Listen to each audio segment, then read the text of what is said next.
Notre premier débat consacré ce soir au conflit israélo-palestinien qui semble faire tache d'huile en France. Ce week-end, il y a eu 2 manifestations pro-palestiniennes non autorisées, samedi à Barbès et dimanche à Sarcelles. Des manifestations qui ont dégénéré avec des heurts, avec les forces de l'ordre et de nombreuses interpellations. De nouveaux appels à manifester ont été lancés pour mercredi et samedi. Alors les questions que l'on peut se poser ce soir, pourquoi ces rassemblements en France dégénèrent-ils alors que partout en Europe et ailleurs d'ailleurs, ils se sont déroulés de manière pacifique? Y a-t-il une réelle montée de l'antisémitisme aujourd'hui en France, une nouvelle forme d'antisémitisme, comme l'affirme le Premier ministre français Manuel Valls? Eh bien, on en parle avec nos invités, avec vous, Alain Grèche. Bonsoir. Merci d'être avec nous. Journaliste au Monde diplomatique, auteur, animateur du blog Nouvelles d'Orient, auteur de Israël-Palestine, vérité sur un conflit aux éditions Hachette Pluriel et auteur également de Quoi la Palestine est-elle le nom? Et c'est aux éditions Les Liens qui libèrent. Élie Korchia, bonsoir. Vous êtes vice-président du consistoire israélite de Paris-Île-de-France et avocat par ailleurs au barreau de Paris. Alors justement, le président du consistoire israélite de France était aujourd'hui à l'Élysée où il a été reçu avec François Hollande. Que vous a-t-il dit, le chef de l'État français? Écoutez, le message très fort qui est passé aujourd'hui dans cette rencontre entre le président de la République et les responsables des cultes, c'était tout d'abord un message, je pense, d'apaisement lorsque l'on sait les actes, les violences antisémites qui ont eu lieu ces derniers jours. Je pense que c'est un message qui a été un message d'ouverture, d'apaisement et d'unité entre les responsables. Je crois que c'était principalement le but de cette réunion aujourd'hui. Nous entretenons au consistoire des relations extrêmement étroites, régulières avec les différents cultes et notamment avec le culte musulman et ses représentants. J'ai vu Dalil Boubaker tout à l'heure, c'est aussi le cas avec Mohamed Moussaoui. Et je crois que le message qui a été donné et cette rencontre, c'est principalement dû aux derniers événements que nous avons connus. Et c'était un message, je pense, d'unité et d'apaisement au niveau des religions. Alain Grèche, pourquoi ces manifestations pro-palestiniennes qui étaient interdites, il faut le dire, dégénèrent alors qu'on a vu des manifestations pacifiques ailleurs? Je pense notamment à Londres, à Madrid, on en a vu aussi à Johannesburg, en Afrique du Sud. Pourquoi en France il y a eu un glissement? Pourquoi ça ne... Je crois que la manifestation principale qui a eu lieu à Paris, elle a suscité des violences parce qu'elle a été interdite. Et je pense que si elle n'avait pas été interdite, parce que dans les autres villes de France, elles n'ont pas été interdites et elles n'ont pas débouché sur de la violence et sur des affrontements. Alors, il faut aussi savoir que dans toutes les manifestations, depuis 30 ans en France, il arrive qu'il y ait des casseurs, qu'il y ait des gens qui soient répréhensibles. Ce n'est pas pour ça qu'il faut interdire les manifestations. En revanche, ce qui s'est passé, et qui est alors là tout à fait scandaleux, c'est qu'il y ait effectivement des attaques directement antisémites contre des commerces juifs, etc., qui sont traduits par des affrontements entre des groupes radicaux dont on ne sait pas très bien d'où ils viennent, du côté des, entre guillemets, pro-palestiniens, bien que je n'aime pas tellement le terme. Qui sont ces gens? On dit que c'est des mouvances de Dieudonné, d'Alain Soral, écoutez, qui entretiennent la haine sur les réseaux sociaux. Non, il y a deux choses. Il y a une haine qui est entretenue sur les réseaux sociaux par des gens comme terrible, Soral. Je vais aller voir d'un côté comme de l'autre, d'ailleurs. Et il y a aussi, effectivement, comme vous dites, il y a aussi, quand on lit les choses sur la Ligue de défense juive, c'est aussi terrible. Donc ça, c'est effectivement tout à fait condamnable. Mais c'est à la police de savoir, de faire son travail, et visiblement dans les gens qu'ils ont arrêtés, il y avait très peu de gens, enfin il y avait des petits délinquants, mais il n'y avait pas réellement de responsables. Mais quand même, il faut replacer ça dans un contexte un peu plus général sur la question de l'antisémitisme. C'est-à-dire, on n'est pas un pays où il y a une montée extraordinaire de l'antisémitisme. Le Conseil national consultatif des droits de l'homme a publié son rapport sur ce qui se passait en 2013. En 2013, le nombre d'actes antisémites a diminué, selon le ministère de l'Intérieur, de 31%, alors que le nombre d'actes islamophobes a augmenté pour la 3e année consécutive. Aujourd'hui, je pense, ça ne diminue pas. Je ne fais pas une concurrence entre les différentes formes de racisme. Le racisme anti-rom. Mais vous dites qu'il n'y a pas de montée de l'antisémitisme? Non, je ne crois pas. Il y a un certain nombre de groupes, si vous voulez. Si vous comparez l'antisémitisme aujourd'hui et l'antisémitisme des années 30, qui était à l'époque le danger principal dans les années 30, c'était un antisémitisme qui était porté par les médias, qui était porté par un certain nombre de partis politiques. Aujourd'hui, aucune force organisée n'est porteuse de cet antisémitisme. Aucun journal, aucun média. Et quand on lit les sondages sur l'opinion, je veux dire, l'antisémitisme est au niveau le plus bas qu'il a été dans l'histoire de France. Ça ne veut pas dire qu'il ne faut pas le combattre.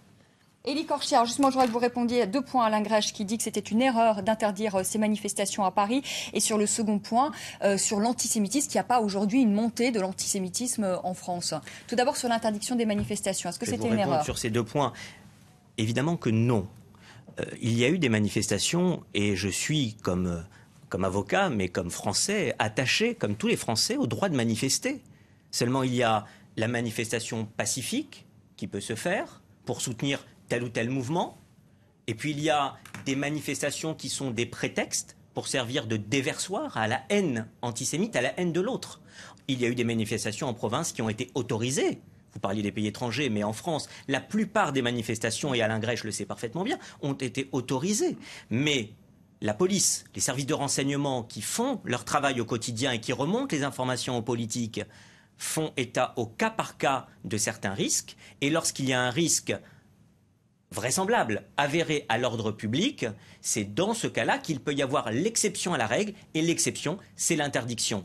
Et excusez-moi, lorsque l'on a vu des scènes de guérilla urbaine en plein Paris en 2014, comme le week-end dernier, et lorsque l'on a vu les scènes qui ont eu lieu à Sarcelles hier, où le maire François Pupponi, ce matin, le maire de Sarcelles, rappelait que les gens qui ont fait ça à Sarcelles avaient pour but de monter devant la synagogue. Ils n'ont pas voulu aller dans certains coins de Sarcelles pour manifester devant l'hôtel de ville en faisant une veillée ou un rassemblement. Ils ont voulu se rendre où?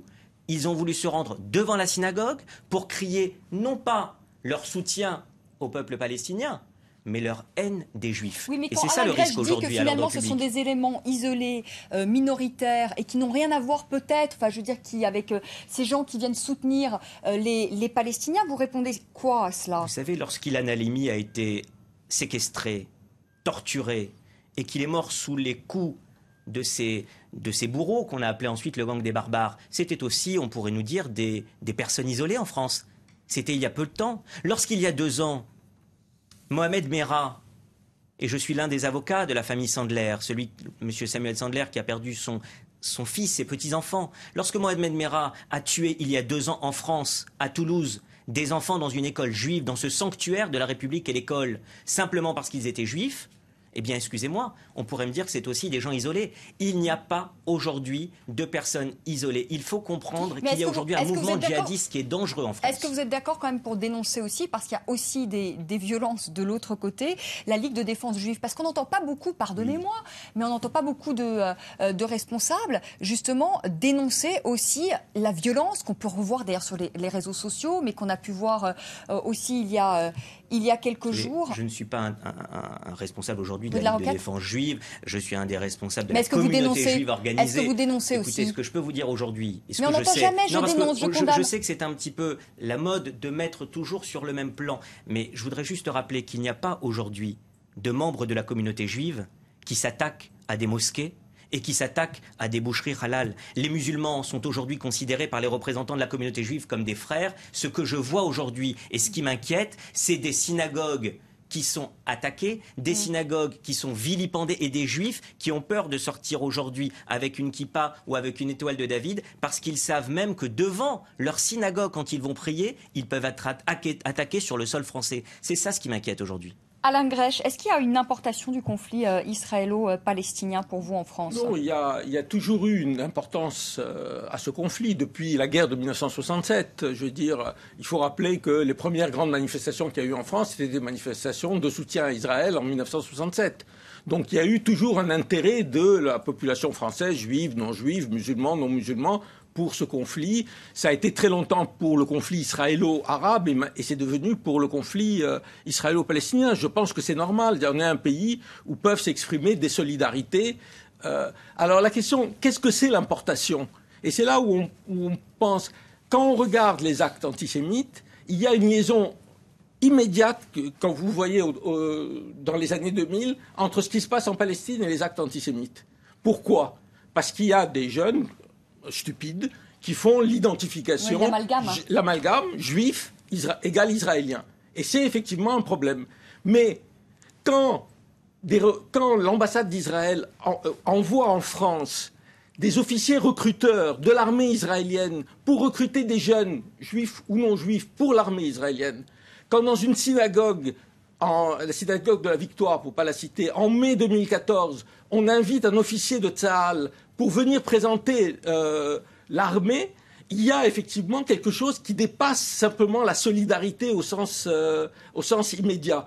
Et je trouve que ça, c'est effectivement quelque chose qui ne devrait pas exister. Je veux dire, je ne souhaite pas qu'il y ait ici des gens qui fassent du recrutement pour des organisations palestiniennes ou autres. Donc il y a réellement un problème. Je sais qu'on va alléguer que les Juifs n'ont pas une double allégeance, et je veux dire, les Français, ils sont tous Français, qu'ils soient Juifs, etc. Mais ce type d'action me semble regrettable. Et je pense aussi, peut-être qu'on reviendra après, que le gouvernement français lui-même a une responsabilité dans la manière dont il a géré cette affaire. Elie Korcher. Un mot là-dessus, et je voudrais revenir sur la question de l'antisémitisme.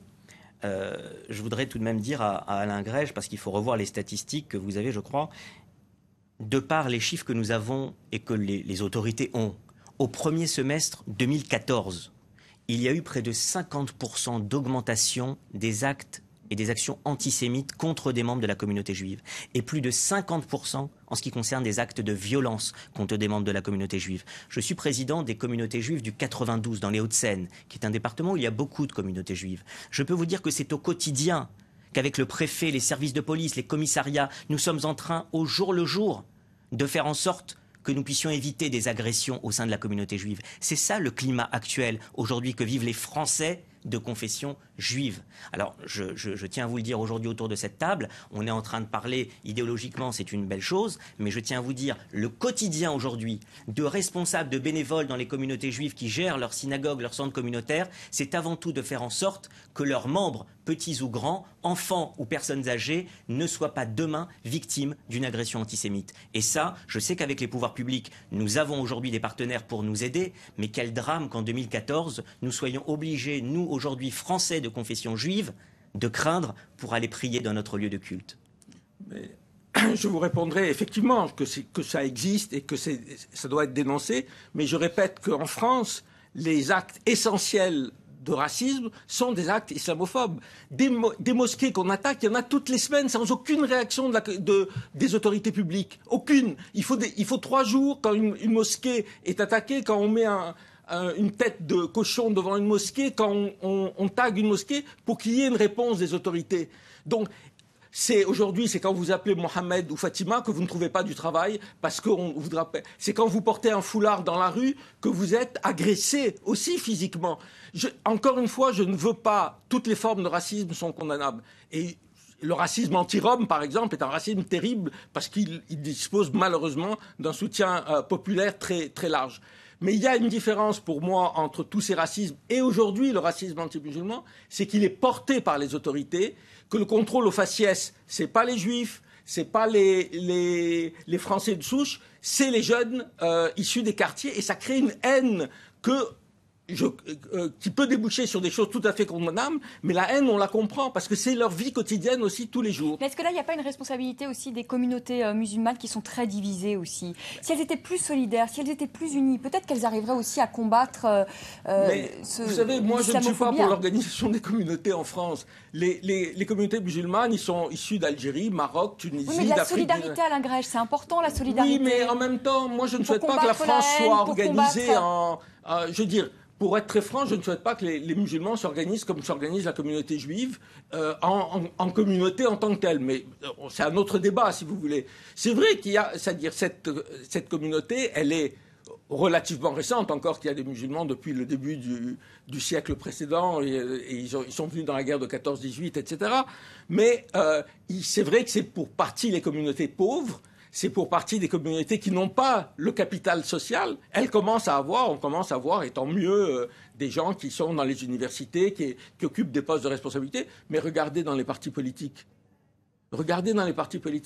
Aujourd'hui, si vous êtes juif ou si vous êtes français, vous pouvez être président de la République. Et c'est une des grands acquis par rapport aux années 30. C'est tant mieux. Mais je peux vous garantir que si vous êtes musulman, déjà avoir un poste de responsabilité dans un parti politique, c'est pratiquement impossible. Il n'y a pratiquement pas de députés issus des communautés musulmanes. C'est aujourd'hui la forme principale de racisme, je le répète, pas pour faire une concurrence des victimes. Comme dans les années 30, le racisme, l'antisémitisme était la forme principale de racisme en Europe. Élie Korchia, sur cette notion d'Alain Grèche qui parle de deux poids, finalement c'est un peu du deux poids, deux mesures, c'est-à-dire... je pense que ça n'est pas ce qui a été voulu d'ailleurs, donc je ne voudrais pas qu'on comprenne mal ce qu'a dit Alain Grèche, et je ne veux pas mal le comprendre, mais je ne pense pas qu'il essaye de légitimer les violences antisémites que nous connaissons depuis ces derniers jours, ce serait trop facile, par effectivement l'islamophobie qui peut toucher certains de nos compatriotes. Vous savez très bien que dans le monde entier, et de tout temps, ce sont des juifs qui se sont battus avant tout pour combattre le racisme. Il faut revoir le magnifique film d'Alan Parker, Mississippi Burning, aux États-Unis. Mais que ce soit aux États-Unis ou en France, les juifs ont toujours été à l'avant-garde de ceux qui se battent contre le racisme. Mais aujourd'hui, venir nous dire sur ce plateau que ce qui est inquiétant dans la période actuelle, ce n'est pas l'antisémitisme qui agit et qui frappe les membres de la communauté juive, je dis c'est certainement voir les choses avec une certaine ornière. Et pour revenir sur le sujet qui nous intéresse, évidemment que la grande majorité de nos amis de confession musulmane, de nos amis français de confession musulmane, ne participent pas à ce type de violence. Ce sont quelques voyous qui vont casser aujourd'hui dans les rues de Paris, qui veulent casser du juif. Mais il faut le dire parce que si la France et ses autorités ne font pas le nécessaire, une dernière question parce qu'on est obligé de rendre une dernière question. Finalement, le problème aussi, c'est est-ce qu'on a le sentiment que si on est contre le gouvernement de Benyamin Netanyahou, on est systématiquement antisémite, qu'on ne peut pas être finalement contre la politique israélienne sans être associé à l'antisémitisme. Est-ce que là aussi, il ne faudrait pas faire une distinction quand même ? Je tiens à vous rassurer que ce soit le gouvernement de Benyamin Netanyahou ou un gouvernement travailliste ou autre. Et ce n'est pas le représentant de l'ambassade d'Israël qui vous parle, c'est le responsable juif qui vous parle. Je peux vous dire que lorsque l'on veut crier sa haine des juifs, quel que soit le gouvernement qui soit en Israël actuellement, et on profite de ce conflit malheureusement qui est à l'autre bout de la planète, quand on veut crier sa haine des juifs, tous les prétextes sont bons et de tout temps. Un mot, Alain Grèche, un tout dernier mot. Un mot pour dire quand même qu'il y a parmi les gens qui manifestent des juifs, qu'il y a l'Union juive française pour la paix, qui est une organisation et je pense que c'est important dans la lutte contre l'antisémitisme, que dans les manifestations de solidarité avec les Palestiniens, il y a des banderoles « Nous sommes juifs ». Et je peux vous dire que ces gens n'ont jamais été agressés, ils n'ont jamais été attaqués dans la manifestation. Merci à tous les deux d'être venus sur le plateau de France 24 pour ce débat. Je vous retrouve dans un instant pour une nouvelle édition. Je rappelle que ce soir, 7 soldats israéliens ont été tués ce lundi et 6 Palestiniens, 4 enfants qui ont été tués ce lundi, 4 enfants palestiniens. On y revient évidemment dans un instant dans notre édition de 19h30. À tout de suite.